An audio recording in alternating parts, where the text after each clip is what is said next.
Welcome to Harvey's Huddle. It's playoff time. Really excited to be with you. Got a great episode for you, all about Super Wildcard Weekend. Great end to the regular season, not only for the NFL teams, but also for me. I did pretty well in my predictions for Week 17. I went 13-3 on that week. And just as a tidbit of information, since I started the podcast in Week 9 of the regular season, I went 96-40 in all of my predictions. So I don't want to say big round of applause for me, but I feel like I did pretty well, and I'm grateful for all of you that have listened and followed along with every single one of my predictions on Instagram at Harvey's Huddle. I haven't been posting them to Twitter, but I might do that next season. We'll see. Lots of really exciting games coming up this weekend. We got 6 games, 3 games going on in each conference. So I've got 2 episodes for you all this week. One covering all of the NFC matchups, the other one covering all of the AFC matchups. So we're going to be taking a good look at these playoff games and matchups, and hopefully we'll see a few really good games, because there are a few really good matchups. Let me know what you think about these predictions going on here, again on Instagram at Harvey's Huddle. We're going to start off with Washington taking on Tampa Bay. Washington, of course, ended their season amidst a lot of controversy, and they don't deserve it, I don't think. I mean, I really don't think Sunday Night Football was thrown last week.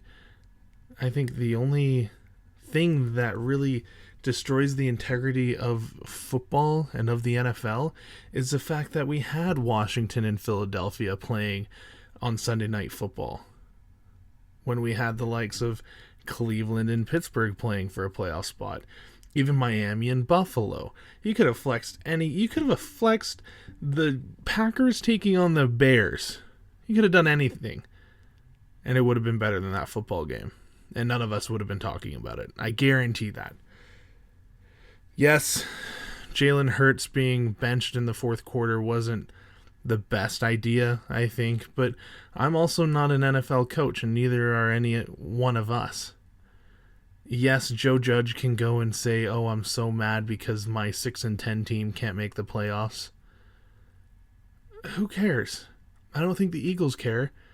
They had nothing to gain, nothing to lose, except for that game. And if they won that game, it's really a loss for them in the long run. So, I don't know. Who cares?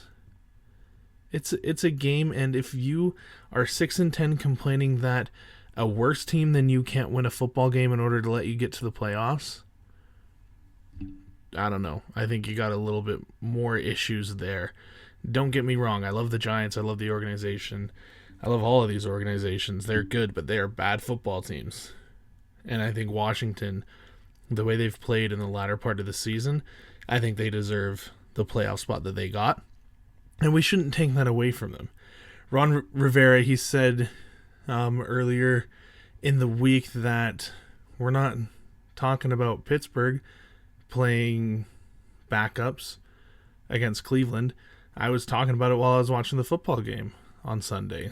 Why not try to take out a really good competitor in your division in order to avoid playing them in the playoffs? Same kind of situation. Of course, it's not a win and you're in situation for Pittsburgh. It's not, they don't have to, well, they had to win. If they had won, Miami would be in the playoffs right now. You don't see Miami complaining. I don't know.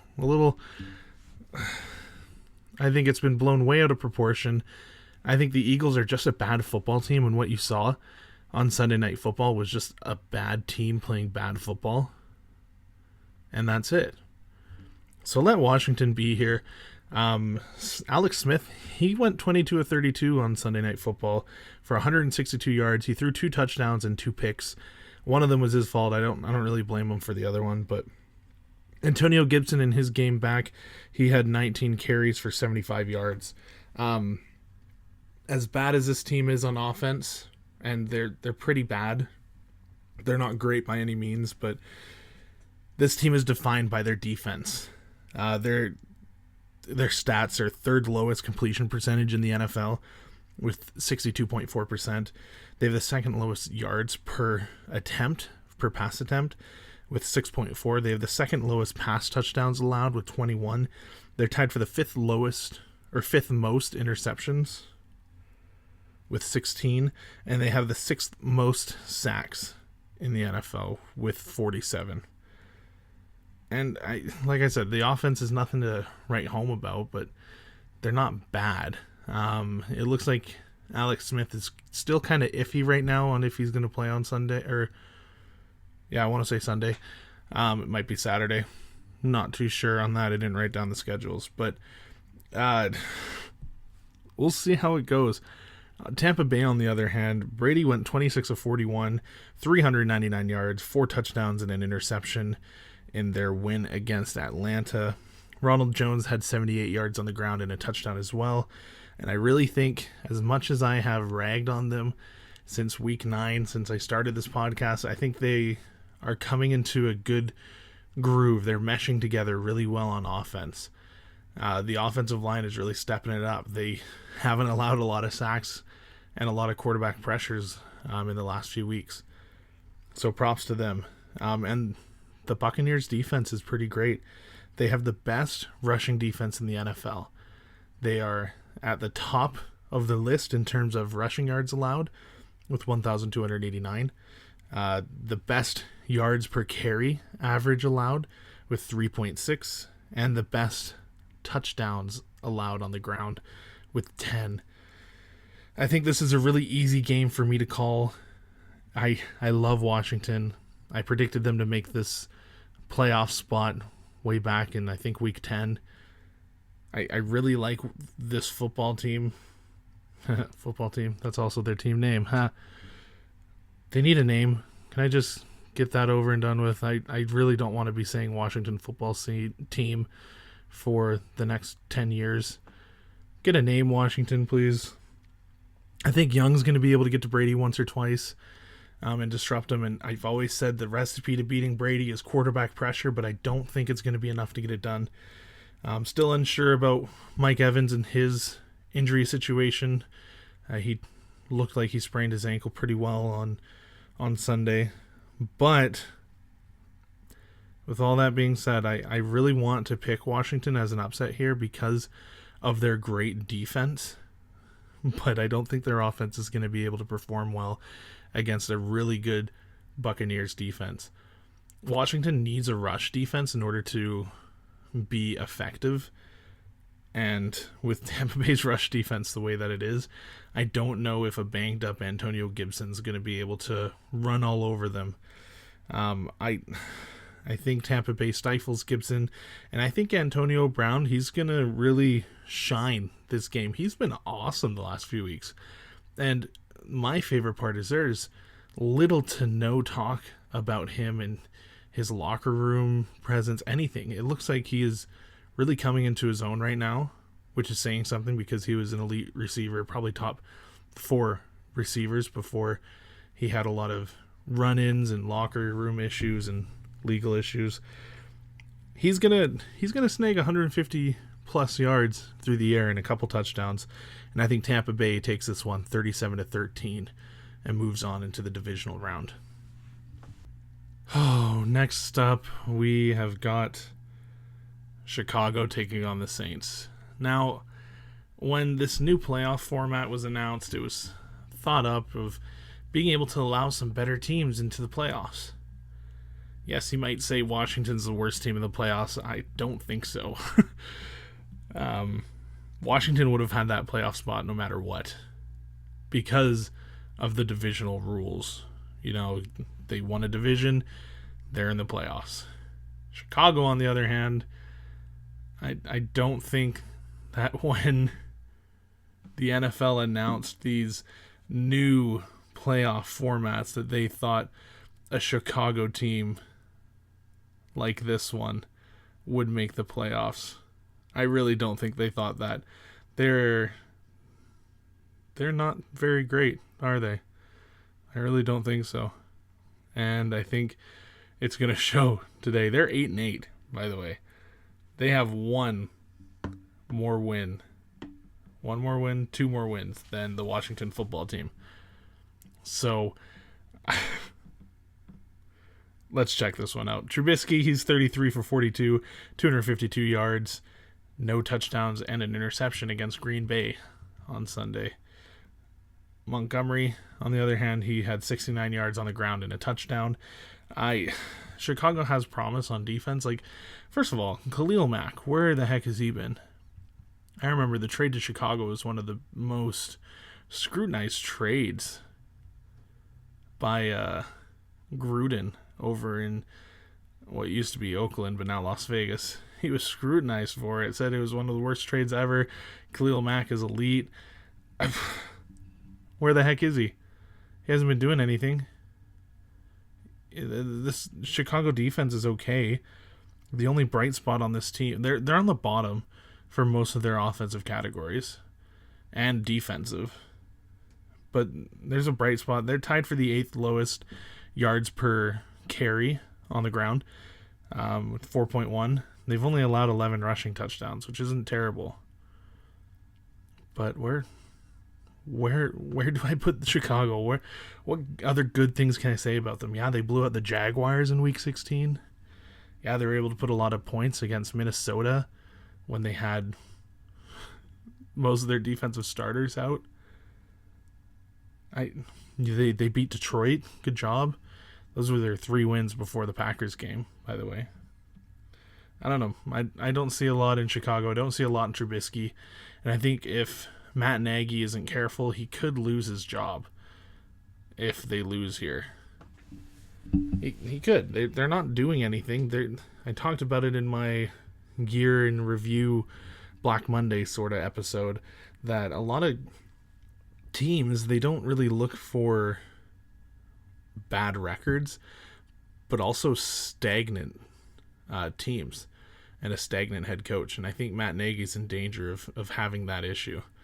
On the other hand, we have the Saints, and they have been one of my favorite teams to watch this season. And I don't feel like they're getting talked about a lot at all. I don't think a lot of people are talking about them as much as they should, at least. But Breeze, he went 22 of 32 on Sunday, 201 yards, 3 touchdowns. They also have a running back by the name of Ty Montgomery, 105 yards on the ground, no touchdowns. The Saints, they're at a 12-4 record. They went on that, I think it was 9-game win streak after their first couple losses on the season. And then Taysom Hill and the Saints lost that one game, and Drew Brees has come back and their offense looks great. They blew out a Panthers team, and the Saints didn't have any running backs really. So props to them.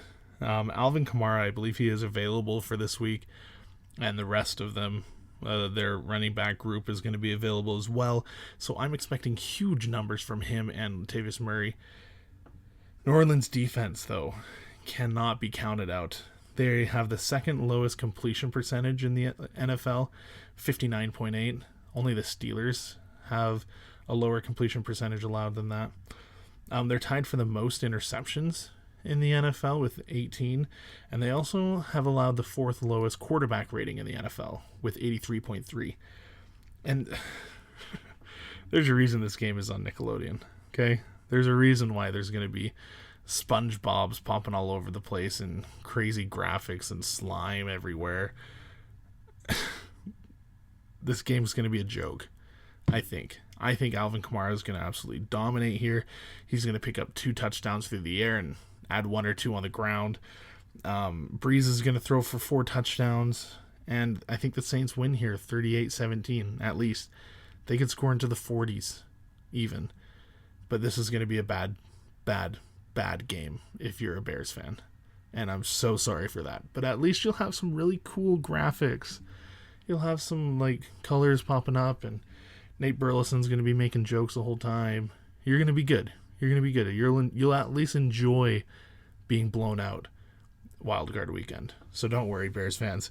There's a positive note there for you. Finally, we've got my favorite matchup this week, at least when it comes to the NFC, and that is the Rams taking on the Seahawks.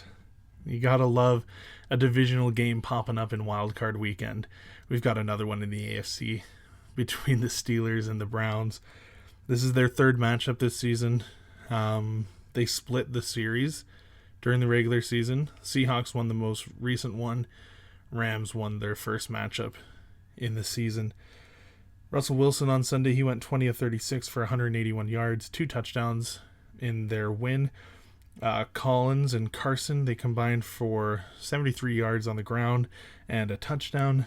But I think one of their biggest flaws, and it's not huge as of late, but they have a really tough time on defense. And they have all season. But it's been tightening up a little bit. I think that's partly due to the caliber of teams they've been playing later in the season. This Seattle team, you think back to the Legion of Boom and Richard Sherman and Earl Thomas and all these great defensive teams that the Seahawks have put together. This Seahawks team is one of the few teams that have been held to 0 defensive touchdowns in the NFL. They only have 8 fumbles recovered on the season, but they do have 14 interceptions, which is up there with the top teams, the top defensive teams. I gotta mention that they also have the most safeties in the NFL with 3. They're tied for that. I can't remember the other team right now. Some more defensive stats for you. They're tied for the 9th lowest passing touchdowns allowed with 23. And they've also faced, I thought this was so interesting, they faced the most pass attempts in the NFL with 674. So there might be a reason why they have a good amount of interceptions. I don't know if it's a great defense or just by regular statistics, you're going to get more interceptions if you face more passes. They're also tied for the lowest yards per pass attempt out of all of the playoff teams with 7.1. And they're tied for the 4th lowest yards per rush per carry in the playoff teams with 3.9. They've also they're tied for 10th most in rush touchdowns allowed in the NFL with 18, and that's the 2nd most out of all of the playoff teams. Their offense right now, they're tied for the 3rd most passing touchdowns in the NFL with 40. They're tied for the 6th highest quarterback rating with 105. They're tied for the 5th most sacks allowed with 48.